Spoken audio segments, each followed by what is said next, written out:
Welcome to the NAESP Principal Podcast. I'm Dr. Andy Jacks, Senior Fellow for NAESP Centers for Advancing Leadership and Principal of Ellis Elementary School in Manassas, Virginia. We're super excited today because we'll be talking about special education and IDEA and all about advocacy and sort of big picture things with this. So today we have special guests. We have Abby Foley, who's the director of Lead IDEA Center at American Institutes for Research, which is AIR. We have David Bateman, the co-principal investigator for Lead IDEA Center. And then we have Lynn Holdheide, who is the co-principal investigator as well. So thank you all for joining us today. Did I get all that right? I want to make sure it's right. Yeah, perfect. Thanks for having us. Yeah. And so full disclosures, we're recording this in our Principals United conference in this pretty cool booth right here. It's very cool. Yeah, you can see everything right over. We can overlook Nashville right behind us. And if my voice is a little raspy, there's a rule when you're in Nashville that you got to sing along to every one of your favorite songs. No karaoke, but in Nashville, I feel like it's always karaoke because you're just really joining in. Mm-hmm. You see every place you go to has an awesome band, and you have to sing along. It's a rule, so that's just how it is. So I think by the end of the week, if you have a good voice, that means you didn't go all in for Nashville. So but I'm so glad you're able to speak with us today, so we can learn more about what you do and how you help support all those with disabilities and families with disabilities and all that. So why don't we just start with a little bit, tell us about how the new Lead IDEA Center was established and the purpose behind it. Yeah, sure. So Lead IDEA is a 5-year technical assistance or TA center funded by the U.S. Department of Education's Office of Special Ed Programs to support school leaders in their efforts to ensure students with disabilities thrive in their buildings. We launched in October last year, so we still feel really new. We actually have a third co-principal investigator, Dr. Mary Beth Bruder at the University of Connecticut. So we have a lot of great leaders to steer the center as we grow. So the need for the center was largely indisputable. Students with disabilities across the country are underperforming when compared to their non-disabled peers. This is true from the time they're born to when they graduate and enter post-secondary life. So what we do know, though, is that when students with disabilities are included and supported, they can learn and grow alongside their peers. Agree. Agree. We talked a little bit beforehand. I have a child with a disability, and I couldn't agree more. Trying to have that real inclusion, right? There's a real sense of inclusion, not just the sort of fake inclusion. So I'm going to do a rabbit hole, and I'm going to throw a sidebar here. What do you think about that? What does that mean, inclusion, to you? We talk a lot about this and how inclusion is, it's integration. It is social integration of students with disabilities into the school community. It is giving those students with disabilities what they need to learn and thrive, but not making them an afterthought or a separation, sort of, the responsibility of someone else. It's really, they're part of the school community and social fabric. Great. Thank you. Why are leaders important to ensuring students with disabilities get the services they need? Yeah, so fortunately, we have decades of research that show that principals have a real impact on student achievement. They manage the curriculum, operations, and workforce that drive all students' learning. And yet, principals cannot manage and do all of that on their own. So a principal's role is to establish shared vision, culture, and ownership that puts the needs of students with disabilities at the forefront, while also meeting the requirements of the law. So that's where we come in. Nice. And for some principals, I know I have a lot of experience. I'm going to my 15th year as a principal, but I still feel like with special education and IDEA, and I did my own research on special education, so I feel more informed. But the more I learned, I felt the more ignorant I was. So, feel like an onion. Right? Yes, exactly. So tell us about that. So for some principals, it is completely overwhelming and scary. There's not always a lot of training or professional development completely focused on the law part of it. But what do you want principals to know about IDEA? I'll take that. Sure. Is that special education is a field defined by a law. Mm-hmm. And we have to remind ourselves that it was brought forth because kids with disabilities were historically excluded from education. Mm-hmm. And so that's why we have these extra protections. And that's why we need to make sure that people realize this. But our obligation, whether we like it or not, is that for all kids to make progress. And in order to do that, we have to make sure that they're receiving an appropriate education. But also, as your great question about inclusion, is we want these kids to be receiving their education in the least restrictive environment as much as absolutely possible. Doesn't mean they need to be in the general education classroom 100% of the time, but we should strive for that and strive for doing that. Why principals are often scared about this is that 80% over 80% of all education litigation relates to special education. It's hard because people don't often understand their roles and responsibilities. And so what we need to do is make sure we're doing a better job, because you said very specifically you didn't receive a lot of training for special education relating to your job prior to this. And for many principals, it's a lot of on the job training, and then they're dealing with whatever is punching them in the face that moment and trying to address the questions. And I'm betting, and just for those who are listening to this podcast, we are in a sealed room and we're 5 very intelligent individuals, but there are questions that we could have relating to special education if we thought for a long time we would not come up with. So many principals are having to deal with the flexibility relating to this and how to implement these laws. And it's tough for them to actually understand how to deal with this.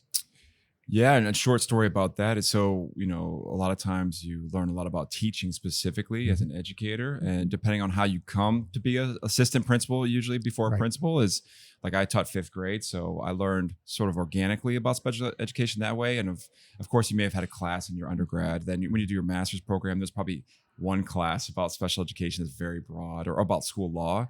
But then ultimately, when I became assistant principal, it was just like you said, literally, it was like I started doing flow charts and meeting agendas and like checklists and all this stuff, and just really trying to understand like sort of the why behind what you're doing. Because once that's something that helps me, is once you understand the why behind why is that law there, or like your point about inclusion is there for a very specific reason, and it's only been a generation or two of real true sort of inclusive practices, sort of, and we're getting better about it. But those are there for a reason. So once you understand the why behind it, it helps to sort of enact the practical side of things, right? So that's kind of my next question is, what are those practical sort of immediate steps that principals could take to foster that shared ownership of students with disabilities and making sure students receive services they deserve?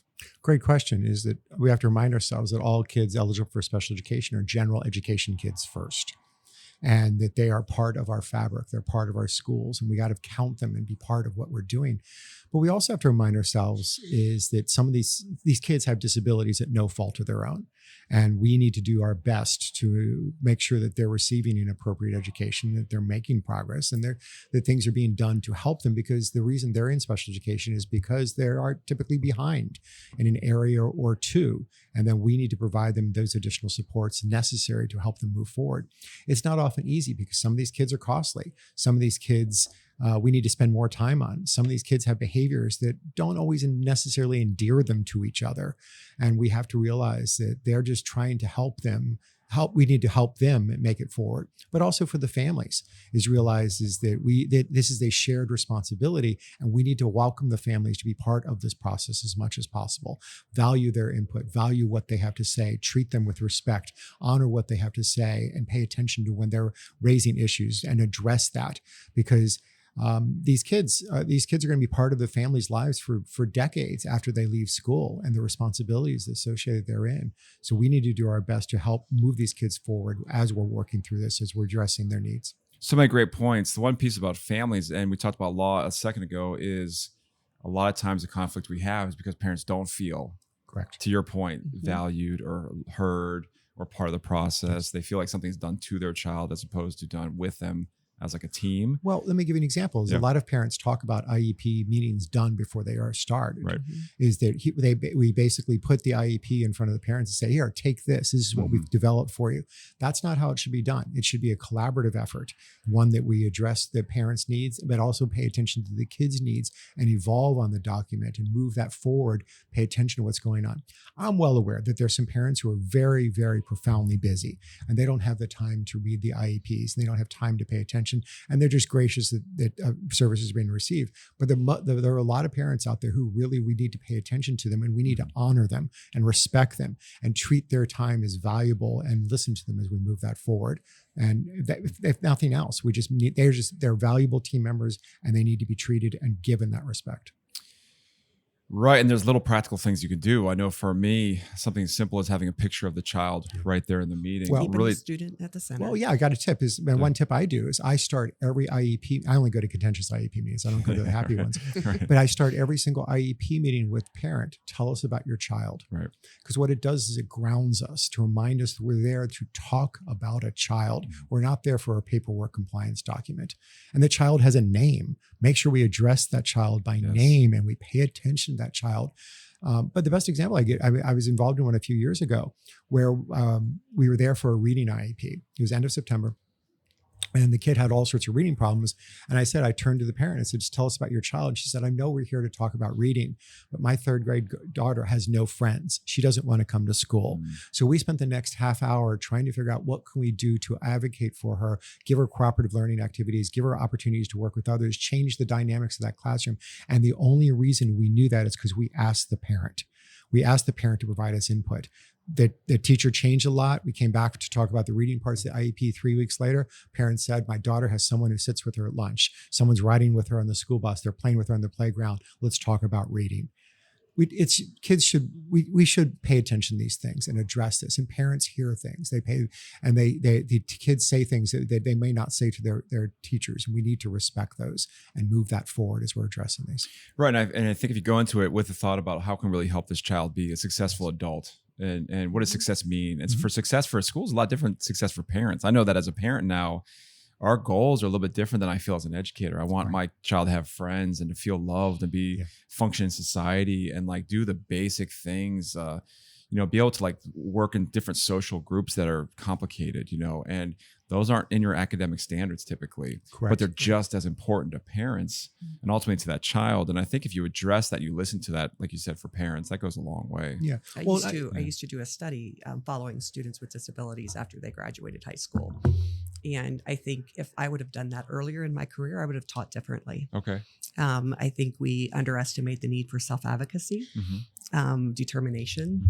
And I think every teacher should see what a student experiences once they exit special education services, because it is a different world. And I do think we would teach differently to ensure that students are able to enter into the post-secondary world and be successful. And that's true, because a lot of times if you're depending on your level, if you're elementary level, you're thinking about that level and what are those needs, but then once you start thinking middle school, high school, and the work I've done in special education with students, adults with disabilities and I help do, support groups for adults with disabilities. And what does that look like? Because once you start understanding that dynamic, then you're like, okay, maybe we should do a little bit different things at a much earlier age. And so for me, I go back to like a little bit higher expectation for certain things at an earlier age than I would have had otherwise. Because if they don't get this one thing, that's going to be a big impact as an adult. And you don't develop self-determination in a course. Right. And you don't develop it at the end of your high school career. Right. You have to develop it. It doesn't just happen all of a sudden, right? Yeah. So what are some other things that we could do as principals? Because ultimately, in listening to this podcast, a lot of school leaders, either current principals, assistant principals, folks who want to be school leaders. So what are some things that we can do to empower teachers? You're talking a little bit about it, but specifically teachers to support and ultimately help students with disabilities be successful. Yeah, I'll take that one. I think empowerment and shared responsibility for the success of students with disabilities really stems on, it doesn't happen, I should say it that way. It doesn't happen unless teachers feel confident in their abilities to serve students with disabilities. Okay. And also in their ability to understand what the other teachers bring to the table, what their expertise is, and how they can work collectively to support students with disabilities. And the leader really is the one that sets up that culture of professional growth and ensuring that there is a professional learning system and mentoring system for teachers, new teachers and veteran teachers, to really learn and grow, be willing to take risk, try new instructional approaches, really make instructional decisions based on data. And a leader really is the person that sets up that culture and can model taking risk and understanding that we're not all perfect and that we need to work together in order to really meet the needs of all students. And you mentioned it before, often as a general education teacher or as a principal, you get very little training. You might know what IDEA is and the law, but what does that mean and how does that translate into a classroom? What do I need to do as a general ed teacher to ensure that students with disabilities are supported in my classroom? We know most of our students are in general education classrooms. And what does that mean? And as I mentioned before, there is not going to be empowerment until teachers feel confident in what they're doing. one thing that I have seen several times is that we bring in an expert like myself or David or Abby to come in and train other teachers. And I always say, you don't want to do that. If you want your teachers to understand how to support students with disabilities, then your special ed teachers should be the ones doing the training, because then they're appreciated, they're understood.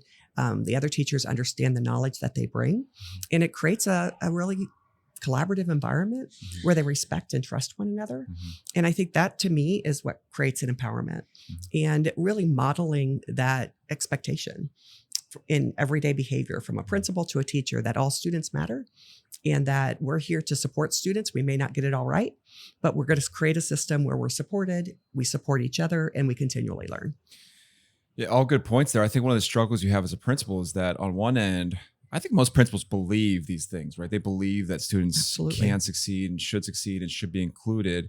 I think there's a tendency for leaders to kind of go with the crowd if there's a challenging situation, because they're just trying to feel it out, because they're trying to deal with stakeholders and everything. So sometimes you've got to be the only person in the room that's going to say no to something, or we will do something. And that could be a challenge. So what's your advice there? Is if you're in a situation where a student with disabilities may have challenging behaviors and like pretty much everyone wants them out of the classroom, which again, if you understand IDEA, it's like, that's the point right there. It's like, decision-making. So that's where the rubber hits the road. So Absolutely. What are some thoughts on that when you're dealing with a situation like that? Yeah, we need to truly fully consider all the options. Okay. And that's our obligation in special education, whether you like this or not, is we are not obligated to do what's best for kids. Our obligation is to do what's appropriate. And that's the push-pull that a lot of parents have, is the parents often want what's best. And best is a superlative race you're never going to win. Right. But we are obligated to do what's appropriate. And sometimes we need to pay attention very specifically, what do the kids need in that moment, and address that and help push that forward. Now, there are teachers who, there are teachers who sometimes do not want kids with disabilities in their classes. I mean, if you ask teachers, what is their perfect class size? It's whatever their current class size is -1, because they want to get rid of that one. But we have to think about what providing supports for those teachers and work hand in hand with them to provide supports and address this. Because as a principal, you've probably been aware of what happened in Newport News 2 years ago, when the 6-year-old boy brought the gun to school.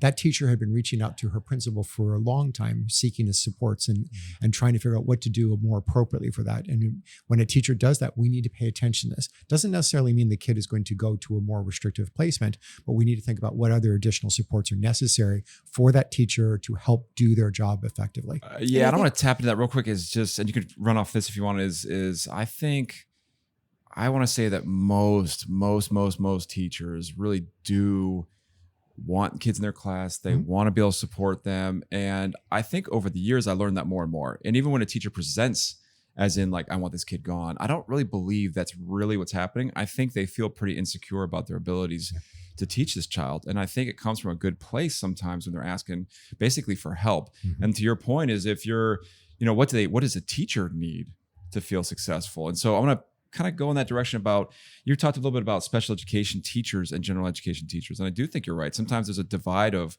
okay, once the child's in special education, okay, go do your magic. There's a separation there. But if a child is a student of ours as a whole, they never really go here or there. It's still part of the group we do. So how can we facilitate? You talked about having special education teachers share more, but what are some other things we could do to help facilitate that collaboration between general and special ed? And collaboration obviously happens better and is more successful when we have an appreciation of each, and a knowledge and appreciation of what other teachers bring to the table, both general ed and special ed. Oftentimes when we think about collaboration, it comes down to scheduling. How do we put together a time and protect that time so that teachers can actually collaborate? And it's not just about time. It's also about what do we do with that time? And I think a leader's role is to not only set up that time, but set those expectations that what do you do with that time? Making sure that it's focused on student needs, that they have time to plan together instructionally, and really continue to collaborate and talk about students, talk about the data, figure out what's working, what's not working, and work together to fix it. Collaboration time is hard to find. Time is the it's a real hardest issue thing to find. So it's I want to say the one thing I want to keep real. This is a principal podcast, right? And I don't want to sugarcoat these issues, right? I think that is actually one of the hardest things. It's a weird thing to be difficult about, but it's the time because ultimately it's for a teacher, for a special education teacher. That's the real challenge: is how do you create a schedule that has both, the service time for students, right, the planning time, right, whatever meeting times you need for IEP meetings. It's a real challenge. So what are your thoughts on that? If that's the number one factor, because I know a lot of school improvement plans, that is a number one thing that they're trying to do. Because if the special education teachers aren't in the room while teachers are planning, right, that's like a number one component of success in a classroom. But right? where are all the kids at the same time, and how do you get Right. that planning time Right. in? Right. And none of that is easy. Yeah. And if I've learned anything over my life, is that me figuring it out on my own is never going to work, because then teachers are likely not going to buy into it. And when teachers aren't bought in, it's probably not going to happen. Right. And I've also learned that teachers are very good at coming up with solutions. Yes. They're great problem solvers when given the opportunity. So I think having teachers sit down and help figure out that schedule, because you're much more willing to cover a class when you come up with the idea, instead of somebody telling you, you have to sit and you have to meet with this teacher every day at this time. And you over here, you need to cover the students so that they have time to do that. Teachers will come up with some really innovative ideas if we give them the chance. They're smart, and then they own it. And then there's some more success. Because I think time is never going to extend. We just have to use our time and leverage it better. And teachers can come up with some real solutions to do that. But one thing to help, I'm going to go through next, is if a principal doesn't make that a true priority, it's hard for teachers to magically make it happen. Right. Absolutely. Their time needs to be protected. Right. Right. I was going to say, I think scaffolding is a powerful tool, not just for students when we're working with them, but with teachers working with each other. So maybe there's a particularly challenging student or challenging part of the day. I think the supports that a special educator can provide a general educator can be scaffolded. So maybe they're really supporting them with, instructional design or parts of, lesson planning. And then they sort of can pull back and be that sort of job embedded support, as different circumstances arrive. So I say that a lot. We use scaffolding with students a lot, but I think we can also use it with teachers, and we don't need to sort of spend, we can look at time as an incremental support that we can sort of gradually pull back on among teachers. A lot of special education teachers state that they don't feel like they're part of those discussions. Right. And we need to make sure that when we include, we're talking about just basic school functions, basic school ideas, anything that's being changed within as a part of a school, just that the special education teacher is included as a part of addressing those things. Because yes, they may only have a small caseload, or they may be itinerant and only in the school part a few hours each day or each week. We need to think about how we can engage them, because as many districts or divisions have gone to a 6-day schedule, and there's in some schools but not in others. How does that interact with others who are on a 5-day schedule? And these teachers or related service personnel who are going from building to building to building, how are these kids then able to get their minutes, and how's that affecting the schedule? So we need to make sure that we include the teachers of kids with disabilities as we talk about the time. And that's going to look different at different levels. So we for NAESP, we talk about elementary and middle specifically, but at the elementary level, things like having staggered times for like reading and math instructions, so that if I'm supporting reading, you don't have reading instruction across the school all at the same time, which is impossible. So there's like some impossibilities for teachers if you do things without their involvement. At the middle level, it's how do you do co-teaching and what kind of blocks does that look like? And I think that's an essential thing. But the problem is if you don't involve them from the beginning, then you're giving them a product that they have to give input in later, which is really difficult because it's almost too late at that point, right? Yeah. So I think that from the very beginning, having them essentially in there, right? Yeah, absolutely. At beginning, and just make sure that for every discussion, for every item, we're also thinking about how is that going to affect the kids with disabilities and the teachers that provide their services. Right. I think that the thing that often we forget is that a lot of these instructional strategies and approaches work for all students. Yes, totally. And, we've got struggling students that aren't on IEPs that certainly need the support. And I think once you start to see, or I should say, once you have the general education teachers feel that experience and that success, they start to use those instructional strategies and realize that they can be beneficial for all students. And that's why, like your point about having special education teachers share about what they're doing and why they're doing it and best practices, all those things are good for all kids. And then you start having the right kind of conversations.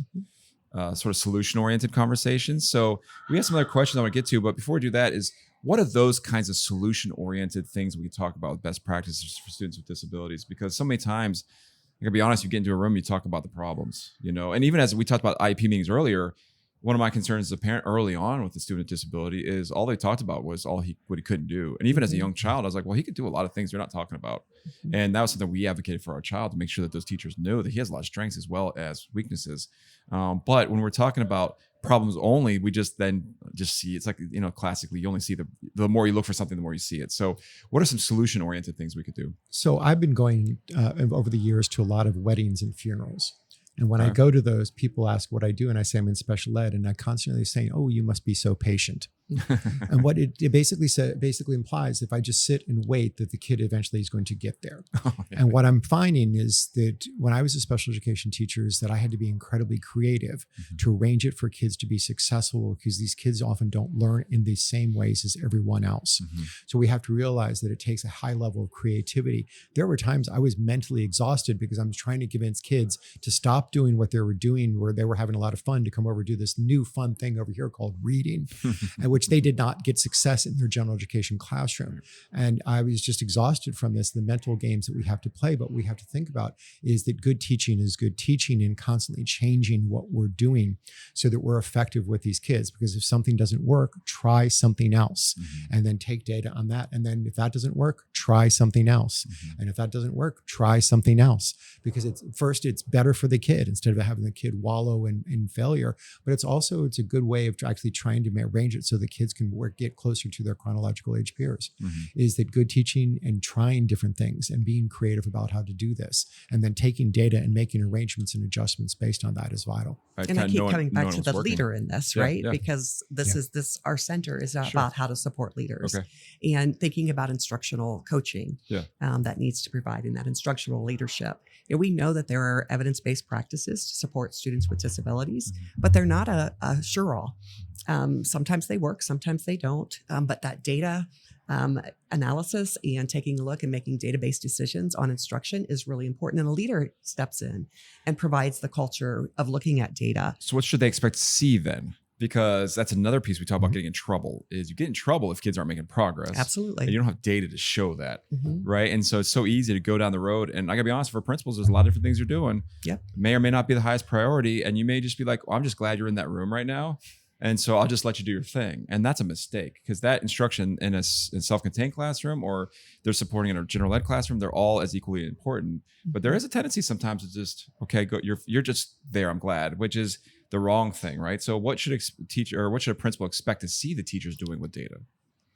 I think the principal can set up a culture of that's data driven, making sure that these collaborative meetings really focus on student data, make data at the center point of all decision making, student data, because it is easy to lose that. Right. I'm sitting here feeling overwhelmed for principals as we talk, because there's so many things that's the right feeling. I think most principals would agree out there. There's so many things that they need to do, but there are some things that have higher yield, higher impact. Sure. And we know making database decisions is really important for students, and it keeps the student at the center, and it also helps focus the instruction that's happening in classrooms. And most importantly, it helps teachers feel successful. No one wants to do a job where they can't feel success. You mentioned that before. We're in teaching because we love students and we want to help.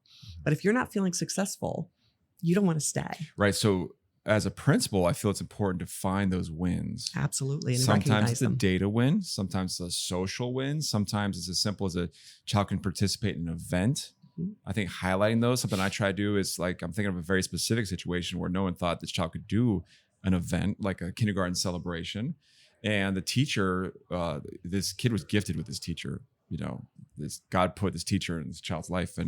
And so she just believed in this child and said, this child's going to participate no matter what. Like, it's almost like, and the most successful teachers that work with students with disabilities, in my experience, are like, they have really almost absurdly high expectations of these kids. High expectations are important. And it's almost like too much. It's almost like, like bold, but I think inevitably they understand the situation, but because of those high expectations, they generally achieve them. Right. And so I think that kind of tone you could do. Yeah, absolutely. Another thing with data that I think is a practical thing is that for us, at the elementary level, if you're looking at class or grade level data, you need to drill down that data to student level for students with disabilities. So Absolutely. don't just say general, like how is this child doing? How's this child doing with all these scores?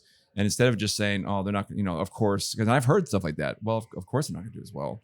I'm like, my response is, then why do we have special education? Then, like, the whole point of special education is to close that achievement gap and help out. That's literally the job, right? So not just data on academics, Right. but data on behaviors, because that's what teachers often are complaining about is the behaviors. So just frequent data on the number of times the kid gets out of their seat, the number of times they sharpen their pencil. I'm not talking about fancy data, just frequency duration counts that we can use on this to make a determination, but also then comparing how this kid is compared to other kids, and then providing them instruction on how to actually do things more appropriate. Because we often complain about some of these kids, but then we don't teach them how to do things. Because like when kids have problems on bus, what do we typically do? We suspend them for 3 days.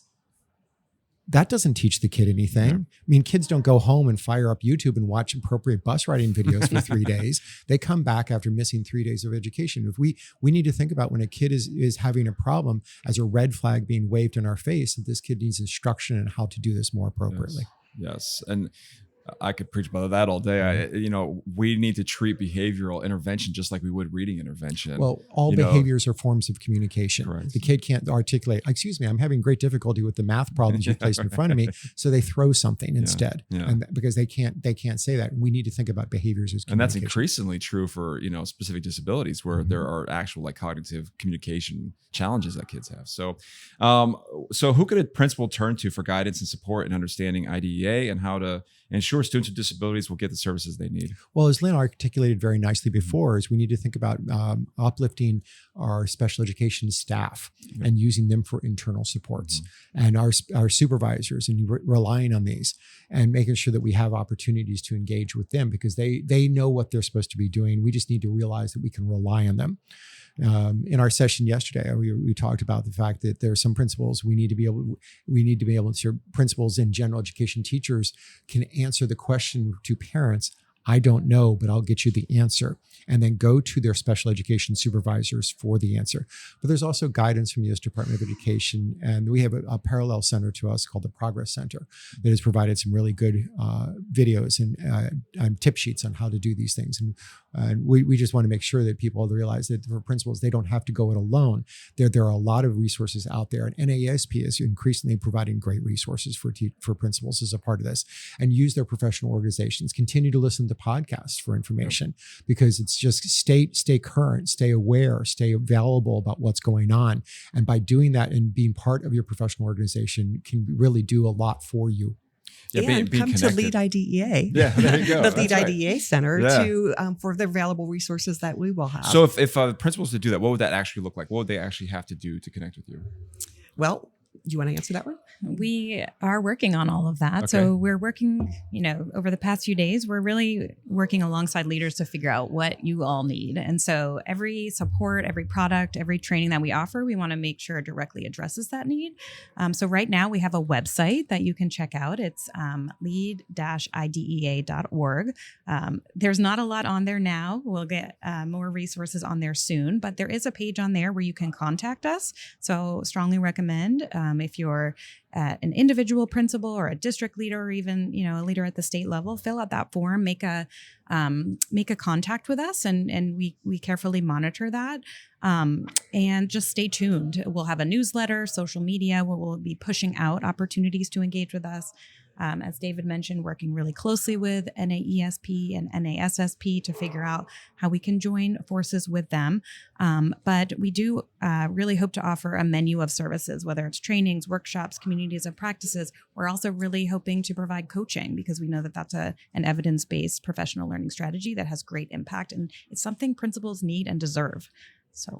So the big benefit is this: you're a third party, right? So to your point, you're connected, you're relevant, you're up to date. And I think that is true. There's so many times like we get in this bad habit of like, oh, I'm already trained or I already know things. Like, no, you can never be trained enough. And you need to, especially in special education, you need to be current because things change, laws evolve, and maybe even if the law doesn't change, the interpretation somehow changes or the expectation changes, right? And so you need to be current with that so you can really help with that, right? And so for me, having a third party involved, but they're not your district, it's not, parents, a whole nother level that can listen and give some advice, right? So and we're a free service. so you should have started with that free service. We realize that we're holding that back. Yeah, like a sign, like free. That's right. So at the end of the center's 5 years, what would you want LEAD IDEA to be known for? It's a great question. It's something we have our staff do, in our Zoom meetings. If you could create the headlines for the center, what would it say? I think really we want to do everything we've talked about to be a support for principals, to help them feel more confident that their schools and staff are supporting students with disabilities effectively. So they understand the law, they embrace the challenges that come with serving students with disabilities. And as we've mentioned, this is integrated into their culture, into their vision, in as many buildings and programs across the country as possible. That's our dream. I also hope leaders and those responsible for preparing and supporting them see our center as that go-to resource that we've talked about. We see there's a need for this information, and LEAD IDEA can provide it. That's great. That's great. And what's next for LEAD IDEA Center? Yeah, so we talked a lot. I just mentioned we are planning very strategically and intensively. Everything that we put out there, we want to make sure meets a need. So we're hard at work identifying products and services that will best meet that need. We are working in focus groups to gather information, make sure we understand and can address these needs, things that are getting in the way of students with disabilities thriving in schools. So we are excited to build out our website and then just start partnering with local leaders and districts and help them take their leadership for students with disabilities to the next level. All right. All right. Well, thank you all for joining me today. And Abby, David, and Lynn, I want to make sure you also get some time in Nashville too. Make sure you spend the time enjoying it. But thank you, LEAD IDEA Center, for what you do. And principals, make sure you check them out. Get that free, up-to-date, current, relevant resource that's available to you. So thank you for sharing with us today. And I'll end with this. Something we said earlier is that students with disabilities are students first. And as leaders, we need to do everything we possibly can, including getting the support we need to make sure that that's true and that our kids are taken care of. So thanks for joining us today. Thanks for having us. Thanks for the time. Thank you.